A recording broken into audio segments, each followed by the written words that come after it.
इसमें क्या बहस है? तो हमारे लीडर महाराष्ट्र के सवाल पर कई बार सरकार से वोटर लिस्ट का डिमांड किया। उन्होंने कहा वोटर लिस्ट दें सभी पार्टी को, तो चुनाव आयोग ने वोटर लिस्ट नहीं दिया, जबकि वो चुनाव आयोग की संपत्ति नहीं है, वो सार्वजनिक संपत्ति है और सबको देखने का अधिकार है। भैया आप 2,78,000 वोट काट दिए पूर्णिया, पटना का 3.5 लाख वोट, एक महीना में आपको पता चल गया कि 22 लाख लोग मर गए और 35 लाख लोग मिसिंग है और 7 लाख लोगों का डबल नाम है, 16 साल में पता नहीं चला। तो सबसे पहले आप उसी वोट पर आप प्राइम मिनिस्टर बने हैं, हम लोग चुनाव जीते हैं, तो पहले लोकसभा को भंग कर दीजिए और हम लोग चुनाव में चलिए, हम लोग चुनाव लड़ने चले। तो हम लोग क्या गलत वोटर पर यदि बन गए हैं तो ये कौन देखेगा?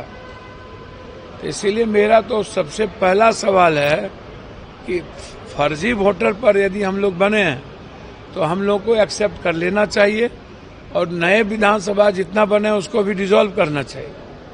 तो आप ये नहीं करेंगे तो महाराष्ट्र में भी आप पिछले दरवाजे से चुनाव जीते और वो भी 5 बजे के बाद 40 लाख वोटिंग कास्ट हुआ।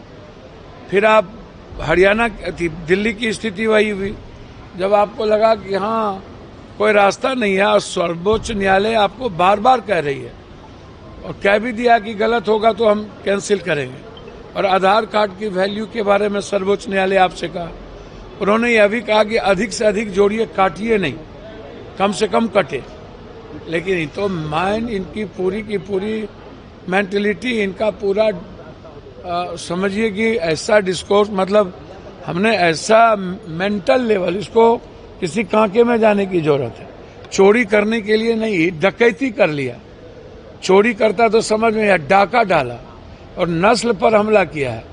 तो लड़ाई डेली है, सदन नहीं चलेगी, कल परसों से भी सदन हम लोग नहीं चलने देंगे। सर्वोच्च न्यायालय से भरोसा और उम्मीद है, तो ऐसे तो छोड़ेंगे नहीं। सर, प्रधानमंत्री ने किसानों के लिए 20वां किस्त जारी किया है। अच्छा, अपने घर से हम लोग जारी करते हैं क्या?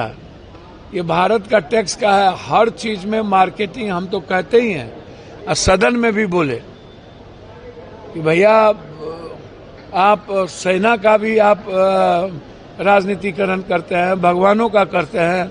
अब किसान की चीजें किसान का है, उसमें प्रधानमंत्री या पप्पू यादव के हमारे नाना दादा का तो है नहीं। तो जो भारत की जनता का पैसा है और उसको भी हम खैरात में देते हैं और उसका भी हम वोट की राजनीतिकरण करते हैं, ये बिल्कुल गलत है। सर, लॉ एंड ऑर्डर फिर से पटना में लगातार 2 बांधों को चला दिया गया सर, तो लॉ एंड ऑर्डर तो लगातार भाई बन। कोई मतलब है? पटना बाढ़ में डूब गया, कोई नेता निकला? सदन में बोलना पड़ा हमको और सदन में बोलने पर भी 1 मिनट 21 सेकंड में काट दिया। तो हम तो बोले यहाँ कौन कौन लोग चोरी करता है। अब 2 भाई बहन जल जाए कि पूरा पटना जल जाए।